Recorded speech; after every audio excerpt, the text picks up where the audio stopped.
Welcome back to the Brian Crombie Radio Hour on Saga 960. My second guest to talk about fashion tonight is Vicky Milner. She's the president of CAFA, the Canadian Arts and Fashion Awards. She's been kind enough to be on my show in the past. Vicky, welcome back to our show. How are you?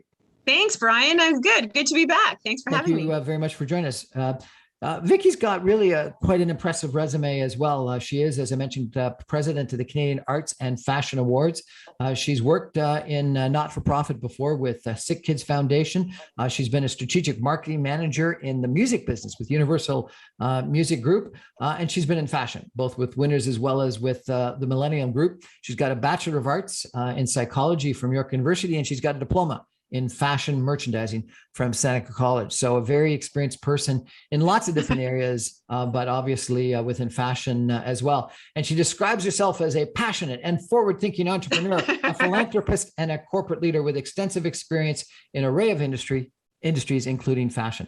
Vicky Milner, it's a real pleasure to have you on our show. So we were just chatting with Claudia Zanatti from the International Fashion Group, and she was saying that a couple of the different organizations supporting fashion in Toronto are trying to get together and work together. Is that something that you're supportive of?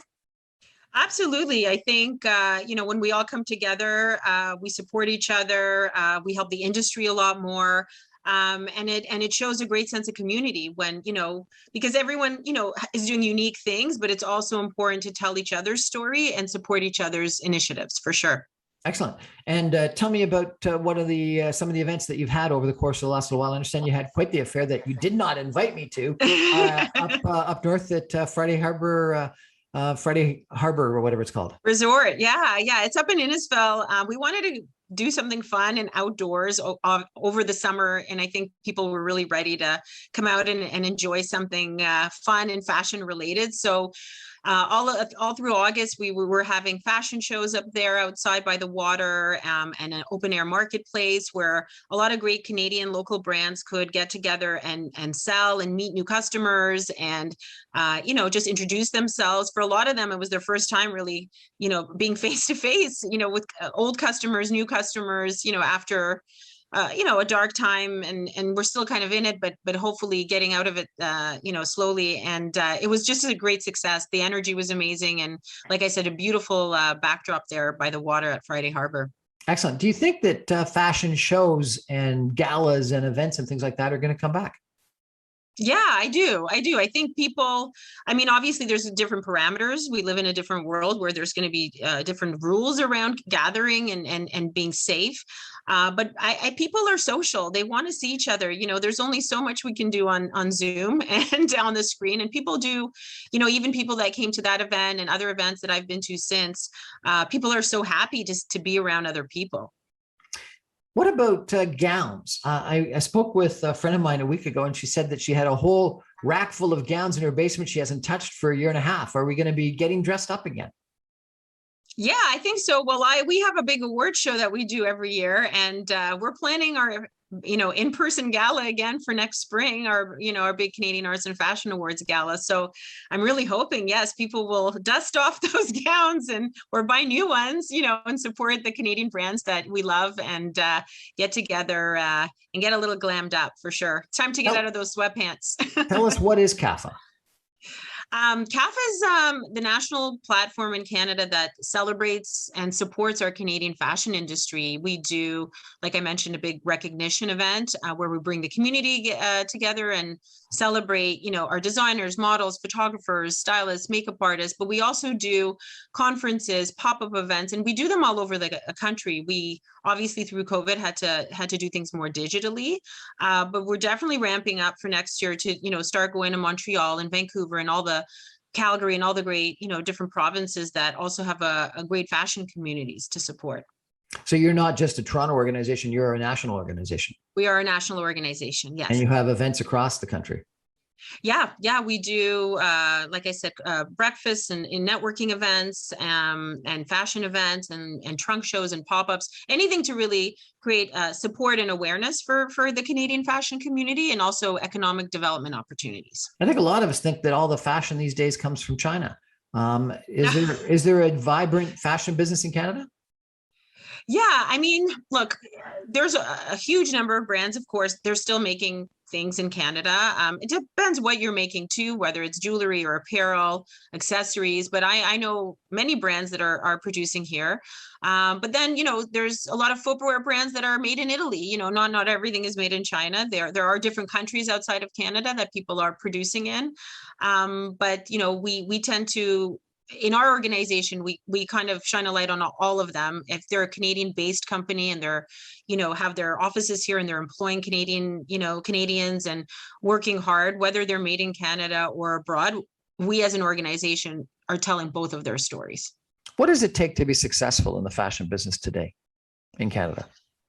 A lot of hard work, passion, patience. I can go on and on. Obviously, you have to be creative and innovative and try to set yourself apart. But fashion in general, globally, it's a hard business. There's a lot out there, and like with any product, you want to really find out what's unique about you and be able to tell that story really well. And in an age where everyone just, is scrolling through things on social media, it's like some of the biggest challenges for brands is like, how do I make those eyeballs stop on me, and get to know who I am? And that's why we're seeing so many more like companies who specialize in social or digital marketing and the different platforms of technology of how now you can shop and buy things, and through COVID, we've seen such a huge emergence in that, because that's those new platforms and those innovative ways of shopping and discovering things are crucial for the future for these brands. I've been astounded how many ads I get on Instagram and other social media platforms for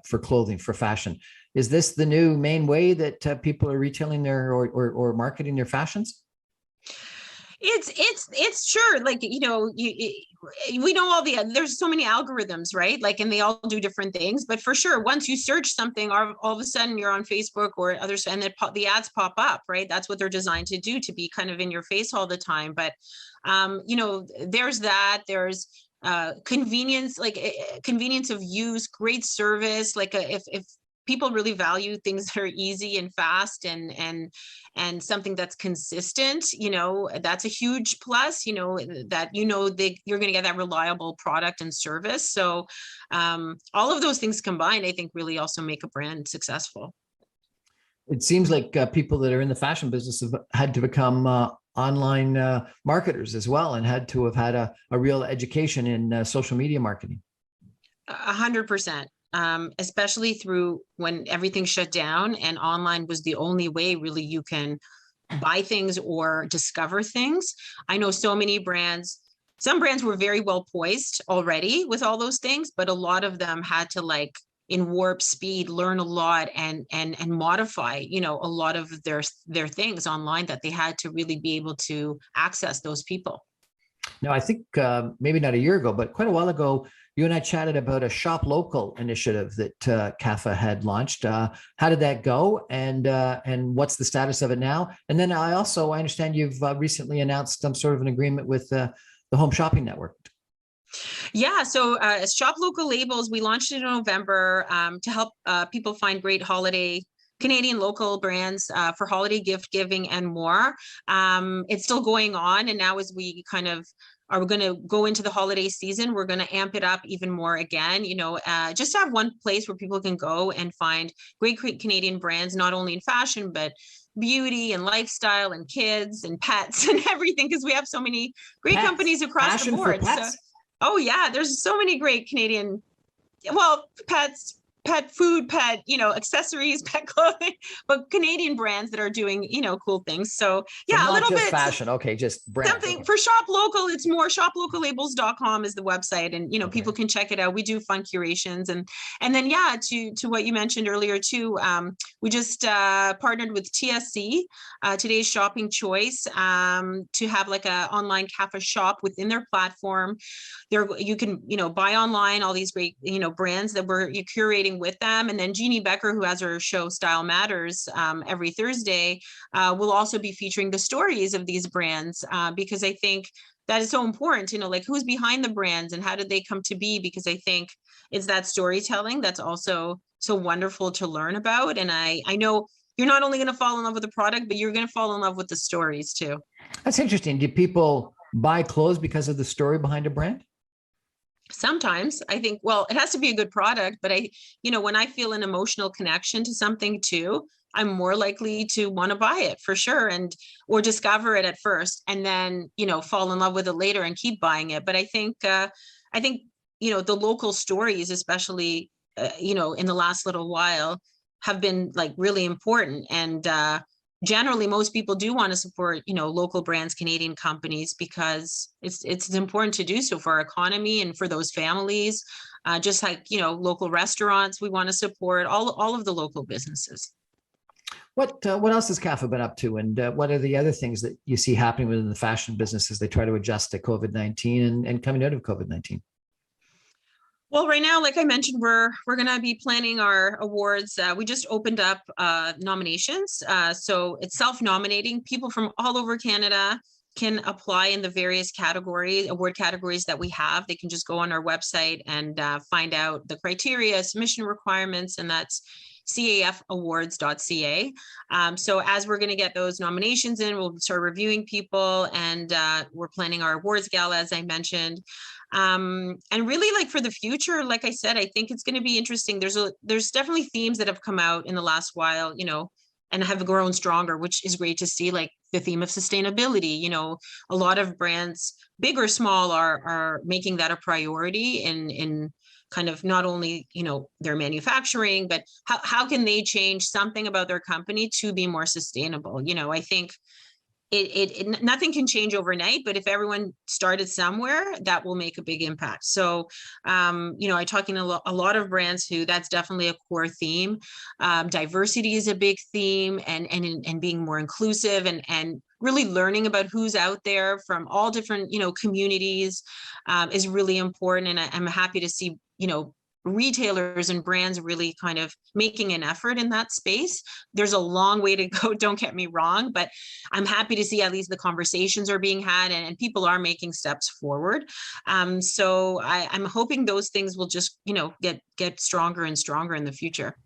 So diversity, is that something that one company wants to become more diverse, or is CAFA becoming more diverse? Well, both. I mean, we're relooking at, our nominating committee and our jury, and who's on there, and who's kind of what is the face of that, and who have we maybe not included for whatever reason that we want to include, that we maybe didn't know about it, but we're doing more research about. So that's for sure, and along with some other things. But I think in general, depending on what the company is, but looking at their staffing, looking at who they work with, looking at who they're amplifying, sometimes it takes just also some research, and you can't expect things to just come to you. You have to do the work, and to see really, like, what policies can we change, talk to the people that surround you to see, like, what advice, people on the ground, that, if you're really serious about being more diverse and inclusive, you have to look inward to see what you've been doing, and what you need to change. So that takes work. So I know a lot of companies that have been hiring consultants also to help them with those changes. Again, big or small, the conversations are being had, which is great to see. Last time we chatted, you made a distinction between slow fashion and fast fashion. I still am a little bit confused by that. What's the difference between slow fashion and fast fashion? Well, slow fashion, I mean, again, that's talking about sustainability. It's really, you're not overproducing. You're minimizing waste. You're using recycled materials. You're not producing at like a speed where fast fashion, where it's collection after collection, and then you're stuck with like so many clothes that no one's going to buy, that's going to end up in a landfill. It's the companies that are being more thoughtful in their approach, within the slow fashion movement, about what they're producing at what rate. A lot of brands too, like, they'll just produce based on orders. Like, they're not going to like produce 500 pieces of something. They're going to have a sample, and they're going to see how many orders they have, and they're going to produce per order. So everyone has a bit of a different thing that they do with slow fashion, but that's really the gist. Where but fast fashion is just, it's excess really, and it's quick turnover, and unfortunately you're just left with an abundance of things after that you have to then get rid of, and that's bad for our environment. We're chatting tonight with Vicky Milner, who is the president of CAFA, the Canadian Arts and Fashion Awards organization, about fashion and what's happened in the last couple of years, what they're doing right now, and the future. We're going to take a break and come back with some concluding comments in just a minute. Stay with us, everybody. Thank you. Welcome back to the Brian Crombie Radio Hour on Saga 960. So we've been chatting tonight with Claudia Zanatti of the International Fashion Group and Vicky Milner, who's president of CAFA, the Canadian Arts and Fashion Awards organization, about fashion. And Vicky, maybe just a couple of final comments. So I was in New York on business a couple of weeks ago, and no suits. No ties, but lots of sports jackets and lots of like $1,000 runners. So what's happening, do you think, with fashion, like right now where we are in the end stage, hopefully, of COVID and or coming out? Am I going to be wearing a tie again, or a tie's gone? People like to be comfortable now. It's true. People who are making leisure wear, I think their sales really went up a lot during this past few years. I think ties will come back, but I think fashion is very tied to lifestyle, right? So depending on your job and what a lot of people are not in the office still, they're working from home or they're coming in once in a while. So I don't think ties will be completely obsolete, but certainly fashion and what's required of your daily apparel definitely, is going to change. And it's going to be interesting to see how the trends move and even in textiles, are people going to make things with more stretchy fabric? I don't know. We'll have to see. I was really surprised with shoes. Like there weren't any of these, fancy dress shoes, but everyone had really expensive sneakers. Well, but sneakers are cool. We've seen sneaker culture just grow and grow, and people can collect sneakers. There's limited editions, and it's almost like bragging rights when you get like some kind of really cool sneaker no one else has. So people love sneakers and they're comfortable, but I think in anything, sneakers are a fashion statement in themselves. So I don't think sneakers are going away. For sure. They're just no, it's not quite fashion, but I got to ask you about cosmetics, lipstick. I had one person tell me that lipstick sales were down big time because people were wearing masks. And I had someone else say, no, they're up because the masks wear them off all the time. You got to replace it. Oh, lipstick. I don't know. I still see women wear lipstick. I wear lipstick. I think also now because more people are dining, they're going to restaurants and they're out more. People are wearing lipstick. I mean, I think, when you're running around, maybe, to the grocery store, not as much because it'll come off, but people are going out now more, again, tied to lifestyle. When you start wanting to go out and, whether it's, socially or occasions, you're going to wear lipstick. I went to my first concert last week in a year and a half. It was kind of weird, but wonderful. Oh, what concert? Who did you see? Julian Iglesias and Ricky Martin. Oh, Ricky Martin! I'm so bummed I didn't get. I saw that come up. That must have been fun. It was a lot of fun. Vicky, any final comments? What do you want? What's the message you want to leave our listeners with about fashion? You know what? Just look at who's local. Obviously, CAFA is all about supporting Canadian talent. But a lot of people, they go on Amazon because it's a sure thing and they know it. And, but I guarantee you, like a lot of great Canadian brands are out there and they will deliver just as fast. And it's just as a seamless process as you would, on an Amazon. So, take a minute and really look at, who the Canadian brands are. Like I said, TSC has a bunch in the CAFA shop, our website. There's resources out there for you to find, shoplocallabels.com. There's a lot of Canadian brands there. So take a minute and just support local because it's very, very important. And then just lastly, let's just, a lot of people are saying it, and I'm going to say too, let's just be kinder to one another. People are going through a lot right now, and it's not something you see on the surface because everyone kind of wants to, move forward and do things. But there's a lot of people struggling inside, with whether it's mental health issues or things at home. And we just have to be a bit more, patient, I think, with one another and just be understanding. That's a great message. No question. Be patient, be a little bit kinder, a little bit more understanding. Thanks, Vicky Milner, president of CAFA, the Canadian Arts and Fashion Awards, for joining us and telling us a little bit about what's going on in the fashion industry. Really appreciate it. Thank you. Thanks, Brian. Well, that's our show for tonight, everyone. Thanks for joining us. I'm on every Monday through Friday at 6 p.m. on Saga 960 AM. You can stream me online at www.saga960am.ca. All my podcasts and webcasts, videocasts are available on briancrombie.com, on YouTube, on Facebook, on Instagram, the podcasts on Audible, Apple, and Speakeasy. Thanks for joining us. Have a great weekend, everyone. Thank Good night. you. Bye.